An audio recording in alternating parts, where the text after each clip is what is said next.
So I'm in the process of replacing the fuel pump on my 740 Volvo, and the worst thing that could possibly happen on this job just happened. So I've had quite a few issues, like this guy came loose.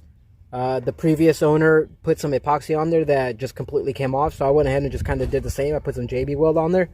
The original pump is like half the size of this, so the actual holder for that didn't work. I thought I had it somewhere here to show you, but that's not gonna, I don't have this time to look around for that. That's not the worst case thing that could have happened. The screw broke off. This is a part from, I think it's like a premium parts Sweden or some shit like that. It's a Volvo again. I got it off of FCP Euro.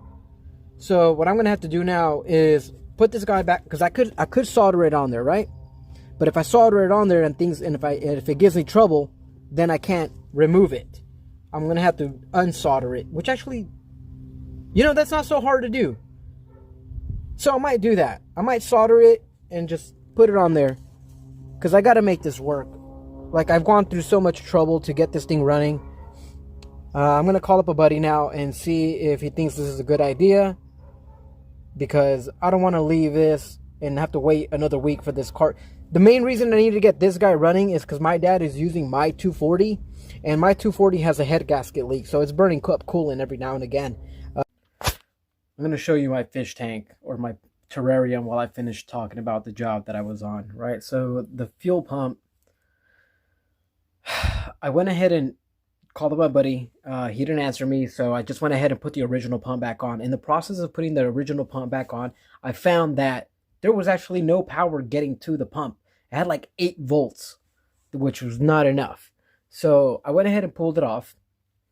There's my, whatever. Sorry, I got distracted. I got a little bit of ADD right now. So I went ahead and pulled off the relays and the fuses, and I started checking all of that. And in the process, when I put back one of the main fuel pump relay, I found that moving it, jiggling it, caused the whole vehicle to shut down. So I realized, for one, I should have been testing my power supply before I even started replacing the pump. That was my first and probably my biggest mistake, was the fact that I didn't actually check power supply to the pump. I assumed that because the relay looks okay and I swapped it out already, that everything was okay. I took the relay out of my 240 and I put it in that one.